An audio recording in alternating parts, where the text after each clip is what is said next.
Hello, good evening and welcome to News at 10 on TV3 with me, Martin Isidu Data. Coming up within the next 30 minutes, we bring you the major news stories making rounds and then also a few interviews lined up for you. And start with the details of our stories now.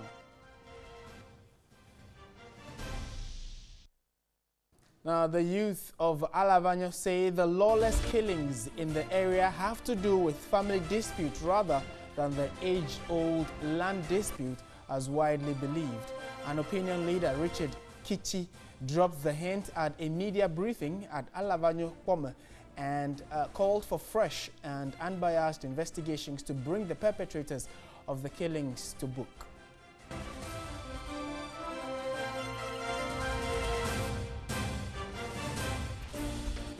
Our family of late Captain Mahama say they have now cleared one Modesta Adewuje Alobawone to solicit for funds on behalf of the family. Spokesperson of the family, Zakaria Sakara Ahmed, noted they had earlier raised concerns about certain other individuals who had created fraudulent accounts, but this particular woman in question has been given the go-ahead. And also, farmers in the Kwesima Forest and other parts at Deme in the Tano North District of the Bonohaf region are pleading with government to fix the roads to enable them transport their foodstuff to the market centers. Productivity of the farmers is hampered by the poor road network, which hinders carting of harvest from farm yards.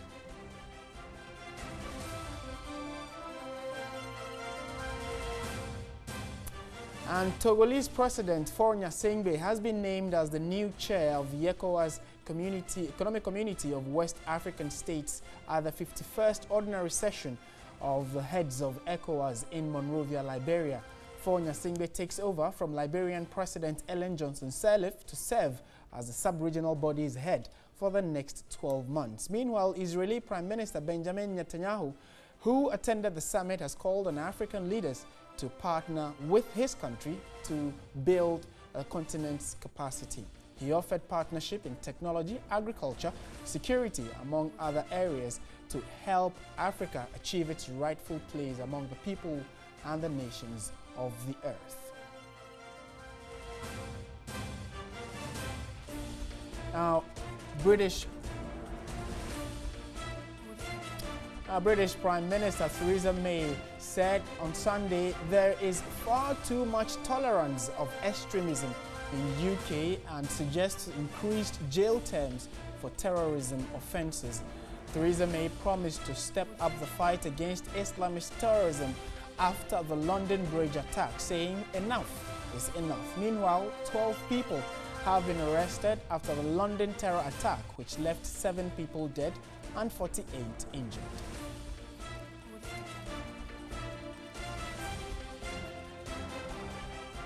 So those are the major stories making headlines. Time now for the big one.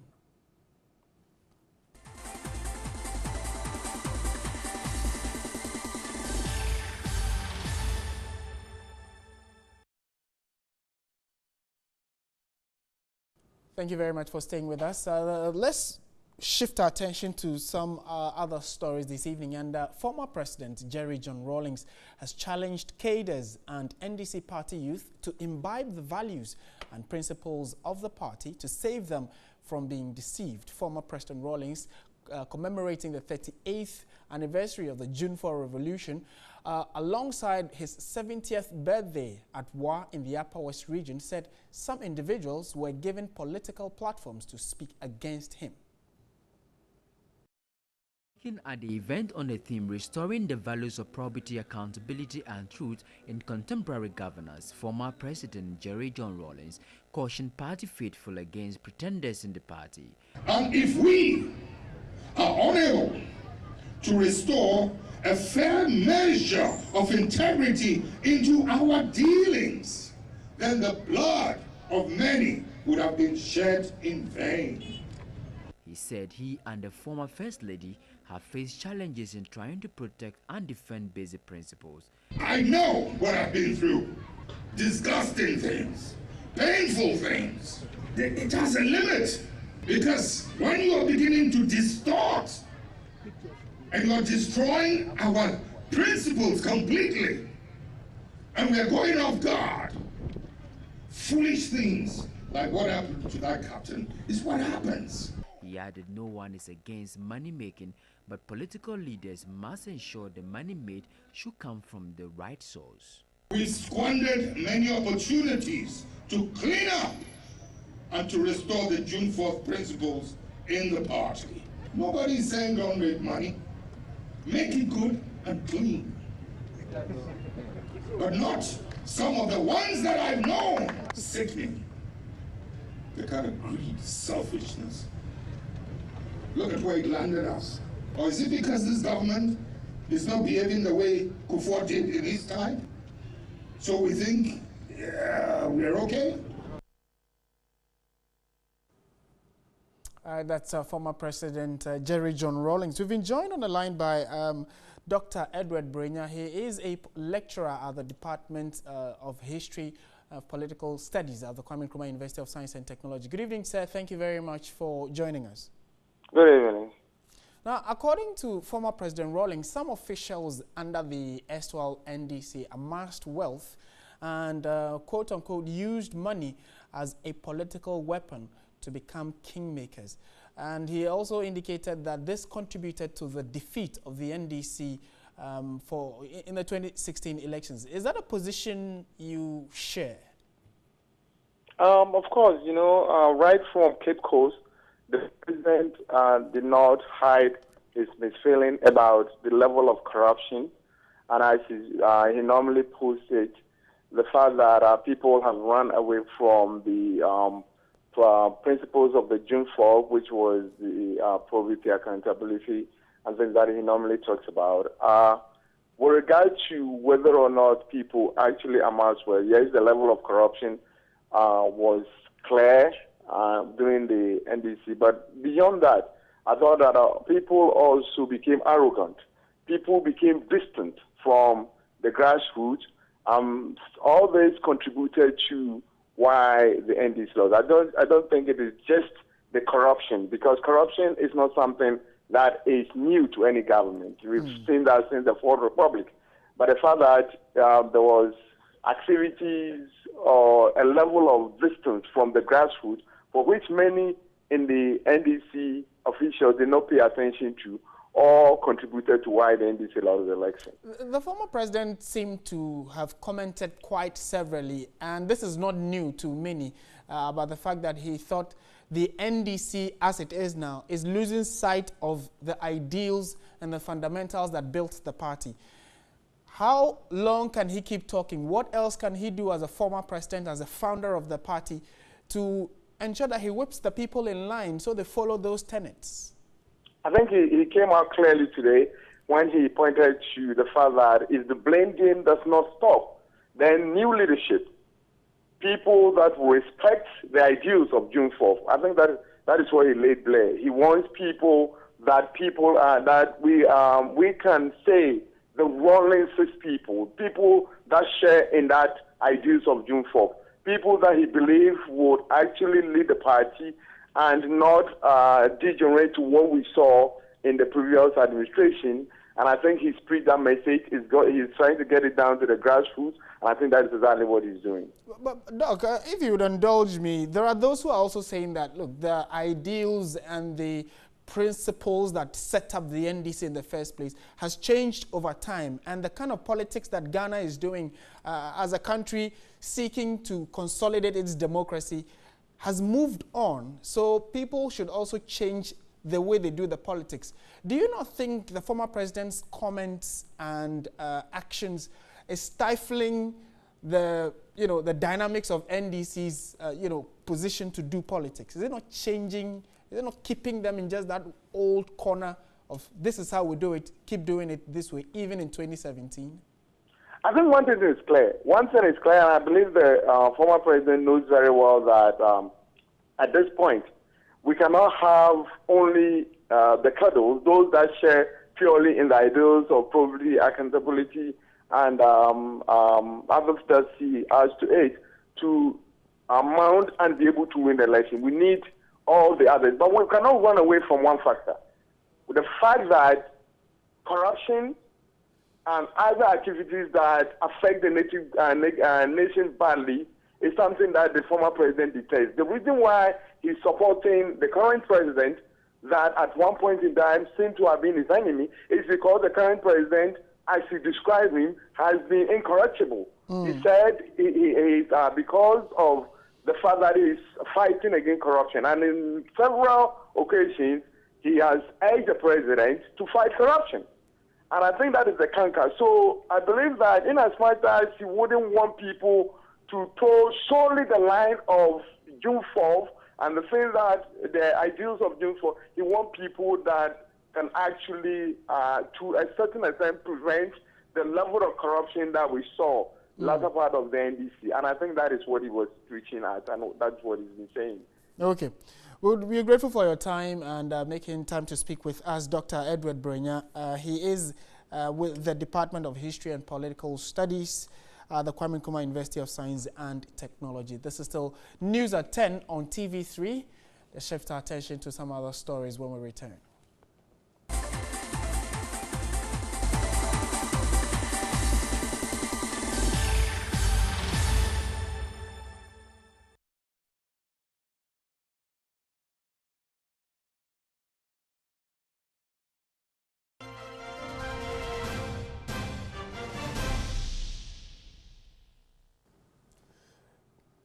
Welcome back to News at 10 on TV3, and we're taking you straight to the United Kingdom now, where British Prime Minister Madam Theresa May said on Sunday that there is too much tolerance of extremism in the United Kingdom and suggests increased jail terms for terrorism offences. The Prime Minister said there is far too much tolerance for extremism in our country, adding it is time to say enough is enough. Theresa May promised to step up the fight against Islamist terrorism after the London Bridge attack, saying enough is enough. Meanwhile, 12 people have been arrested after the London terror attack, which left 7 people dead and 48 others injured. And on your screens now are some of the images that filtered through on the day of the attack, and very disturbing reports from the United Kingdom. This is the third in a series of attacks, but the UK Prime Minister said that they are not related or connected in a way. So we're staying in the UK. We have been joined via Skype by Madam Aula Sewa. She is a concerned Ghanaian and a Pan-Africanist, both home and abroad and in the diaspora. She's joined us via Skype to tell us exactly what the reaction has been in the UK and how foreigners, especially Ghanaians, are also taking these terror attacks. Madam, good evening to you. Thank you very much for joining us. Good evening, and thank you very much for inviting me. Yes, the attacks are a terrible incident, but we need to sort of look back at what is happening. I think you'll recall that a year ago, there was a vote on Syria, bombing Syria. And a lot of us were at the anti-war demonstration, and we said bombing Syria will not make us any safer. And we're told that that would make us safer. And the attacks have shown that the foreign policy is failing. And we need to look at ways of disengaging from terrorism, because I think you'd remember that Theresa May said terrorism breeds terrorism. Exactly. We have to look at how we have been sponsoring terrorism in other countries. I'm not sure if you're aware of the situation in Yemen, for instance, where there are Saudi bombs raining day and night on the people of Yemen, right, who are also human beings. And we are supplying some of these bombs, the US as well. So we need to look at it as a complex situation. How do you think this is going to stop? How can individuals like yourself and the society help the administration prevent this, or curb it at least? Well, it's very difficult, but I think we need to look at the root causes of what is happening. Because if you don't go to the roots and you are just having knee-jerk reactions, you're not going to get to the bottom of it. If I can take you back, we had the war in Iraq. a lot of us said that going on foreign adventures, invading a sovereign country, and making it unstable will breed terrorism. I'm not sure you had heard of ISIS before Iraq was invaded. We have made the region unstable. So maybe we need to look at what's happening in Syria now. We must stop supporting the people rebelling against Syria and try to see how we can work for peace. This is what the Labour leader, Jeremy Corbyn, has been saying, that you need to work towards peace and not towards raining bombs on innocent people. Because the bombs that, yes? Now that they are already there, do you think, I mean, what would the proposal be? That they recall their men, you know, back to the UK and not get involved? They are already neck deep in it. So how do you manage the situation? What would your suggestion be? Well, for one thing, as you rightly said, to manage a situation, you need to look at how best to react. Continuing to rain on bombs on people is not going to help. So I said one thing we need to do, we need to stop supporting the rebels fighting against the president of Syria. We also need to look at the mess we've caused in Libya. When Colonel Gaddafi was there, we didn't have the instability we have now. The person who attacked in Manchester, his family had fought against Colonel Gaddafi. Now he returned. Yes, that is been found out. He returned to the UK.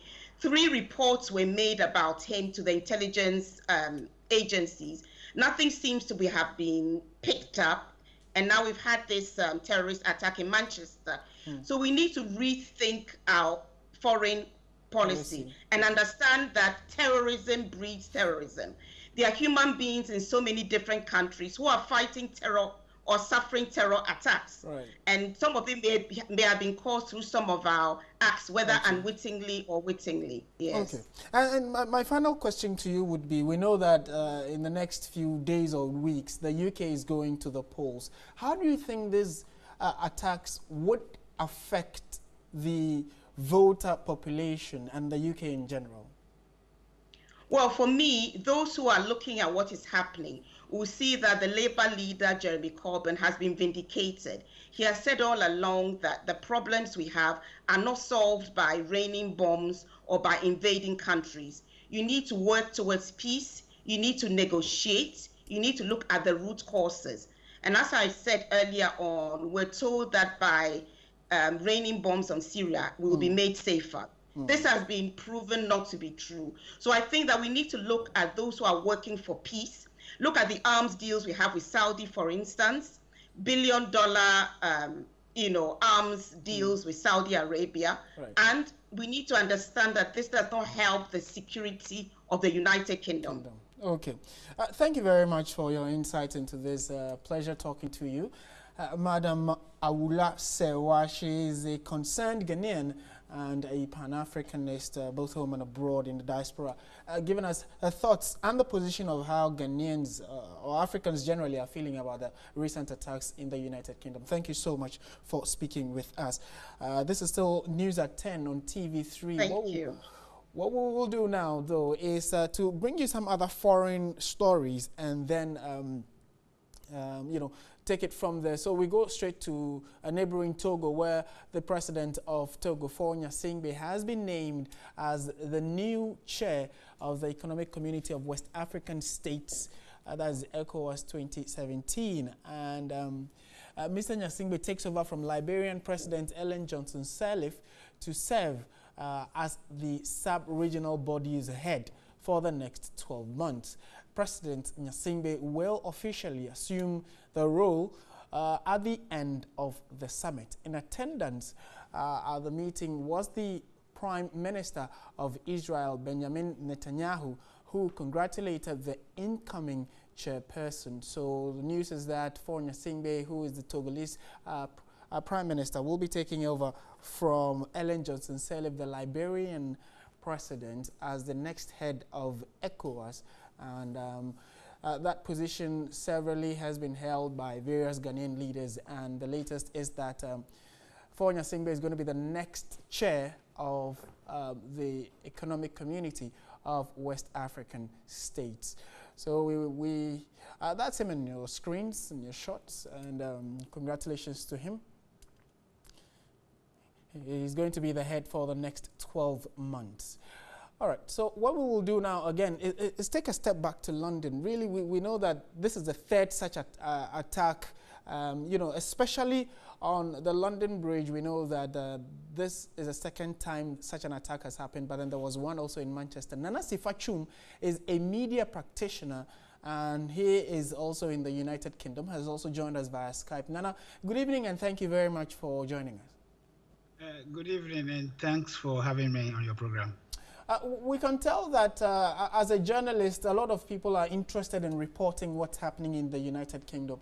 How are you also following it, and has it made your work any difficult? Very, very difficult, extremely difficult. All night